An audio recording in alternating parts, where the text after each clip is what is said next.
Probetus here.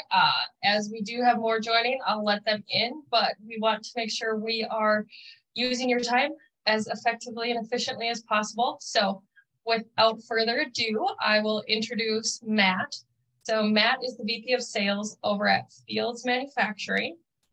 They do an assortment of things, but those of you who are in the north with us, he is a neighbor in Minnesota. So another fun fact about Fields, but Matt is going to talk about eco products, sustainability, and everything that kind of falls under that branch. So I'll let you take it away, Matt. Awesome. Thank you, Savannah. Thanks everyone else for joining us. If there's any questions, throughout our time together, feel free to throw it into the chat.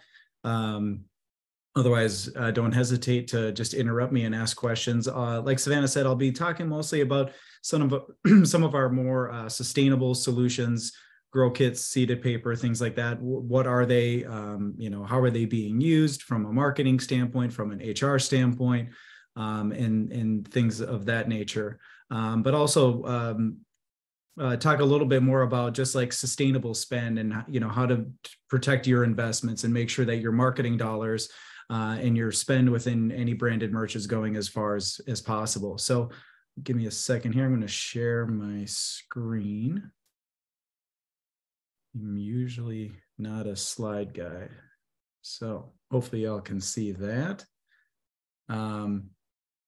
So to get things kind of started, what I wanted to talk about a little bit, just because a lot of the solutions that we offer from a sustainable standpoint are more gardening related, like a lot of our gardening grow kits and things like that. And I'll get a little bit more product based in a moment here. But first I wanted to kind of legitimize this trend a little bit. And using the word trend is probably not even the right term. It's probably more change, right? When we live in a world where social media can influence all these different micro trends that are incredibly difficult to navigate and follow along with and react to, what we're seeing within the gardening world is more of a contagious behavior, right? And contagious behaviors have a tendency to create long-term trends and therefore actual just change in consumer demand. Consumers obviously being your clients, your employees, and so on and so forth. So these statistics that are up here are all from the National Gardening Association, and the percentage increases are all related to pre-pandemic numbers, okay? So our population hasn't grown by 18.3 million in the US. However, there are 18.3 million new gardeners just in the United States. And as you can see, the generational breakdown of that, 65% increase just in millennials, a 44% increase just in Gen Z, 33% increase in Gen X, and a 17% increase in new gardeners within the baby boomer population. Currently, outside of this, the increase in gardening population, millennials currently make up 29% of the entire gardening demographic. And I think those are just really interesting statistics to lay out, so you can just kind of understand, who the audience is, the in-depth level in which Americans are interested in gardening. Now, and to kind of move on from there, if you're looking at even like any wellness programs, so forget the necessary demand for using sustainable products to necessarily promote sustainability.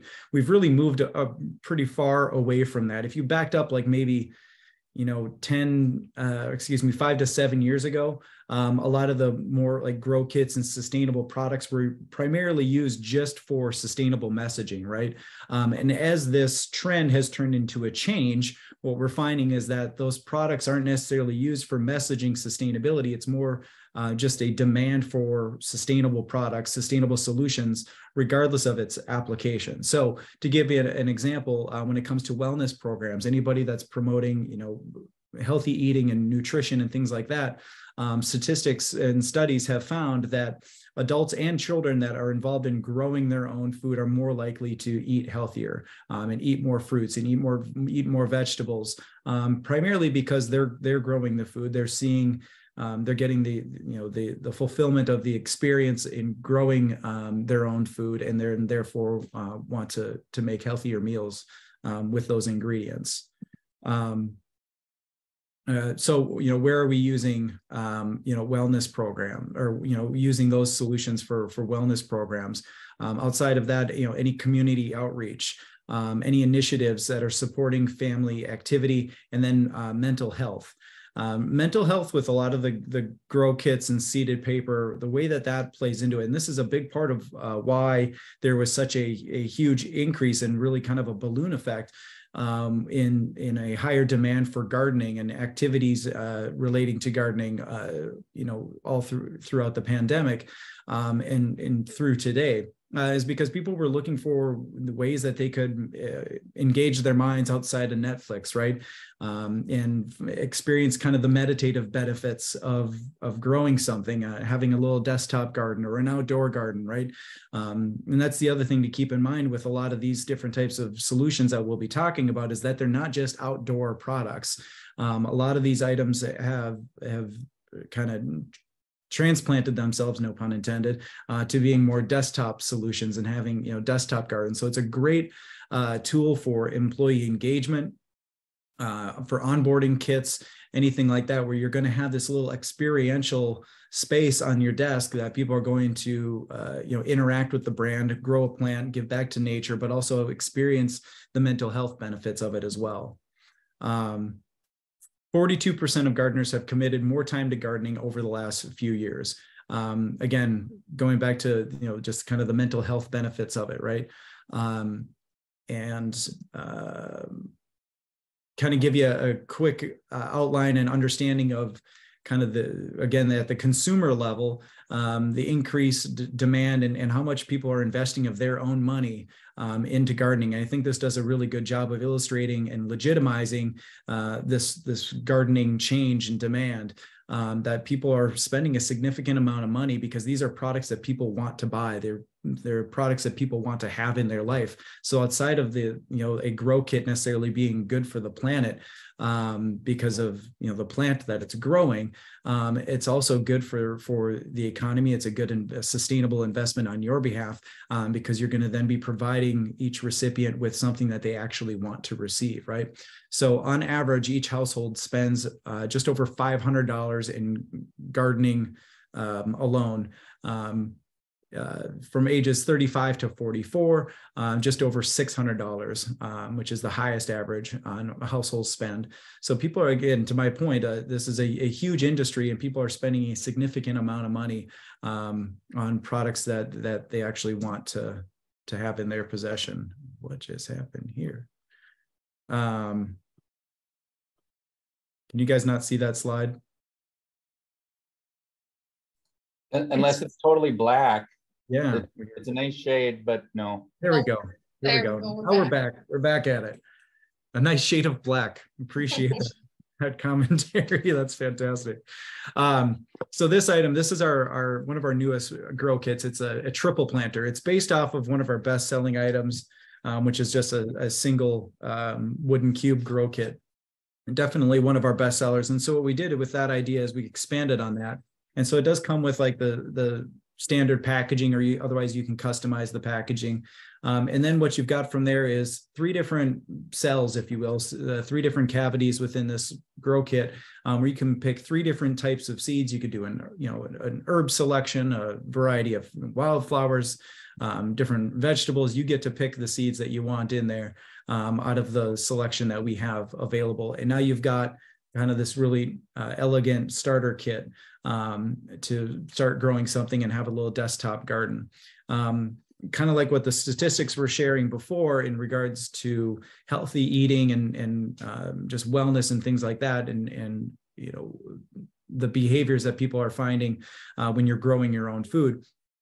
I always encourage people, regardless of the grow kit, regardless of what your messaging and endeavor is, to do something that is edible, as in herbs or vegetables, because not only are you going to be inspiring people to then eat healthier and live a healthier lifestyle, but you as the advertiser, right? You as the logo on there, you're going to get a deeper level of experience, right? And that's been a huge buzzword just in the marketing community, right? Has been experiential marketing, experiential advertising. How can you take your employee or your customer and put them into an experiential space that engages with your brand. And all the Sprout Time Grow Kits do a really good job economically of doing that, because you're going to be giving somebody something that they can have an experience with, that they can engage with. And by growing herbs or vegetables, now you're taking this grow kit that they just had this, fantastic experience with it, which by the way gives back to the planet.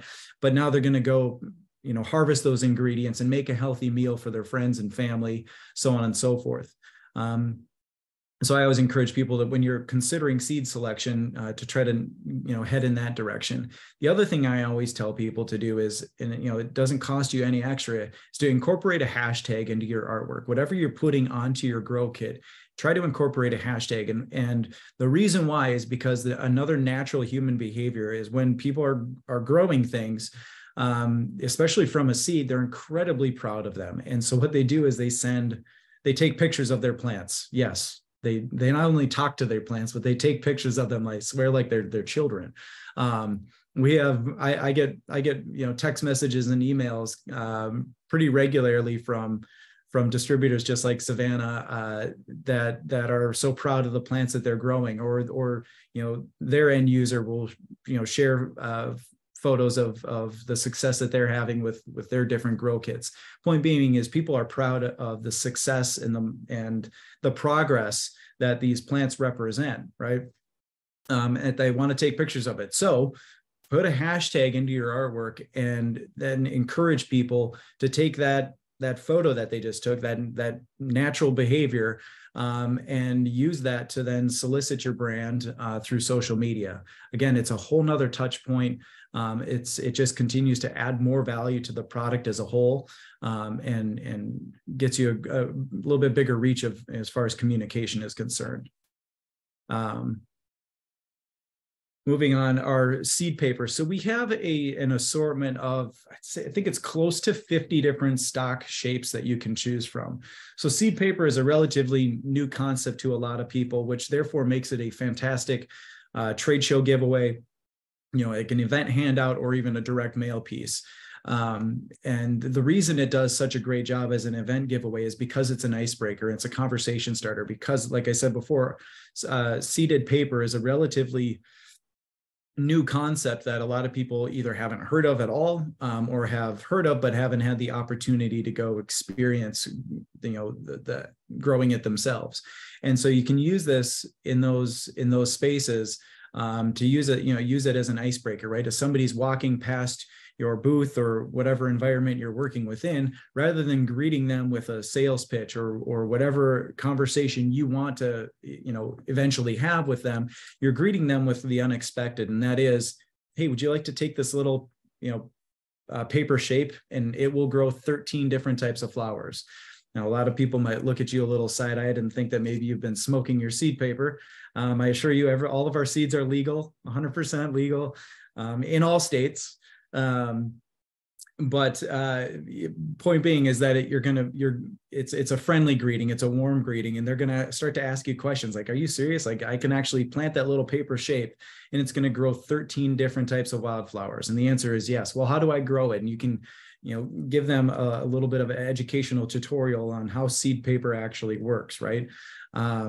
And point being is that now they've got their guard down. Now you can have a conversation about your business and what products and services you can provide to them, and see where that conversation takes you. But you're going to have more conversations as a result of this item right here, because people are going to be more welcomed into your booth, and to engage in conversations. Not to mention it supports driving traffic also to your space, right?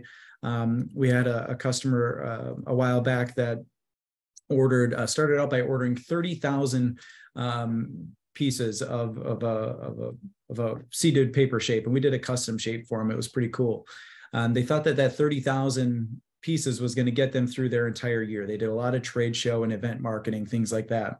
They came back after about 3 weeks and said, we've actually burned through almost all the seed paper. We need to order another 90,000 pieces. So we produced that. But what they found was that people were taking these like basically like free candy, right? They were grabbing multiple of them. And then all of a sudden, word started to spread throughout the event that, hey, you could go over to booth whatever and get this little seated paper shape. It ended up being the gift at this event that everybody wanted to go receive. So it was driving more booth traffic and more booth traffic, having more conversations and just giving them a really good ROI just on this particular item. And what we found is, unlike a lot of the other usual suspects, this item doesn't end up in the tote bag or where have you. It ends up going into like a jacket pocket or a back pocket or inside a wallet. It goes somewhere special because it's small enough, flat enough, and lightweight enough that you can put it somewhere special. But people are putting it in very particular places because they don't want it to go back to the hotel room and get lost and end up in the landfill. Which, by the way, if it does end up in the landfill, it 100% gives back to the environment, right? That little shape is going to sprout flowers all throughout your landfills. The paper in there will obviously break down or it's recyclable, but even the packaging is completely biodegradable. So this whole thing will eventually, be eliminated from existing on the planet, but have a positive byproduct by sprouting beautiful flowers throughout all of America's landfills and making them smell a little bit better. We've watched the ripple effect too, Matt, at our trade shows, where if the audience who we gave it to wasn't like the best fit, they're like, I'm not going to do that, but I am going to pass it on to my mom or my wife or someone down the line. So really we got 2 for the price of 1 on that marketing impact, because I got to tell them our story right away when they visited, and then they passed it on to the next person who was going to use it, and the story just got to continue through. So our impressions was a lot higher than just one item that might stay with a single person. Yeah, and it's so inexpensive that it means nothing. If somebody wants to grab 3 or 4 of them, it really doesn't matter. It's a better investment on your part. And that's exactly why with this particular client, why their consumption and their use was so high, is because and we see that this orders on this item repeating at higher and higher volumes every single time they repeat, because consumption just continues to go up. Because to your point, Savannah, people are like, well, maybe it's not for me, but hey, I do want to plant this, but can I also grab one for my neighbor, and can I grab a couple for my kids? And it turns into a family affair. So really great for any type of community outreach and things like that as well. As far as direct mail is concerned, again, because it's flat, lightweight, inexpensive, makes for a great direct mail piece, because it's usually going to ride for free in a direct mailer. And then we've got one of my favorites. This is our geometric planter. So this item is made from half maple and half dark walnut. The insert, the protective liner on the inside, which you can't really see, it's this little guy right here. That's also completely biodegradable. So this whole thing, and even the packaging sleeve is made out of recycled paper. So this whole thing is again completely sustainable. And what we've seen this item used for, like I was mentioning before, a lot of the grow kits are moving away from sustainable messaging, because it's more about the demand for products just being sustainable, regardless of what solution they're providing and regardless of what messaging is going out with them. And so an item like this, where it's designed very elegantly, it almost has like an award type quality to it, that's got a really nice finish with the 2-tone wood and the varnish that's on there and everything else.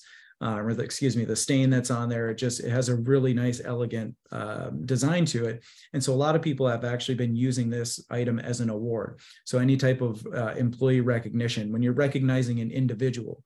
So again, going back to not only a sustainable product, but it's a more sustainable spend. People today, especially younger generations, they want to receive a product that has purpose to it, right? And I tell everybody, like, sell with solutions, right? Like it's purpose over product, right? What purpose is and what solution are you providing, right? Or what needs to be, fulfilled here, and then go find the product that's going to be able to fit those needs. And this item in particular does a really good job of filling the needs of when it comes to employee recognition, right? Because a plaque is just a plaque. It does nothing more than just what it is. And this is me being a little two-faced because we also have an awards division to our company, but so hopefully they're not listening. Anyway, but an item like this, where it has an award type quality to it, people find more value. They're more appreciative of receiving something like this. Plus it's laser engraved, right? So we can put the recipient's name on there, the individual, they can have their name on it just like they would if you were giving them a plaque or an award, right? But instead of it just being a plaque that is not going to go up on anyone's wall, it's going to end up right in the trash or in a drawer, might end up on a shelf and just collect dust for a few years until it's qualified to be thrown away. So I always tell my wife about all the clutter in our house. I'm like, she's like, why do we still have that? I'm like, because it hasn't met your like 5-year threshold of getting no use before we can throw it away. We were just spring cleaning this weekend, and she's like, what is this? I'm like, that's yours. She's like, well, I think we should hold on to it for another year. I'm like, that's fine. We can throw it away next year. I'm okay with that. Still going to sit here. In increments. Most yeah. people don't always have desks too. So a lot of intended audience might not be a desk person, where a plaque or an award doesn't fit their day-to-day lifestyle and might not be something they can appreciate. And yeah, they won't have the space to put that on display. You know, especially with a lot of people working remotely, right? Like even in my home office where I'm at right now, like I have wall space, but it's reserved for my 4-year-old's artwork. I'm not going to put a plaque up in my home office. I do, however, have one of these growing on my desk. And so again, it serves as a plaque, as a award to recognize, you know, what somebody has done and accomplished. Also serves as a gift, as an incentive. But when it comes to the award piece of it, like it's an award that continues to give back. And I don't mean that necessarily just like to the planet, but it also gives back in that as it grows, it starts to be representation of progress, right? Now, so this individual who's being recognized for whatever, they're obviously doing something that is progressive, or doing good, right? And different achievements, right? So now this plant continues to be a representation of that progress and of the success that they've succeeded with. And so it just does a really good job with that. Outside of that, there's a ton of other products that I could talk about. We have a whole separate catalog and assortment of items that we sell that are completely sustainable, even outside of the grow kits, right? Just different products that we've transitioned into just manufacturing out of recycled materials and things like that. But on top of that, even just going back to just, you know, the whole sustainability element of it, anytime you buy something from us, as long as Savannah leaves us a review, we plant a tree in your name. And so it comes with a certificate that has the species of the tree, where it was planted, what reforestation project it was a part of. And so those are all just ways that we like to invite our customers into our efforts to make the planet a little bit healthier.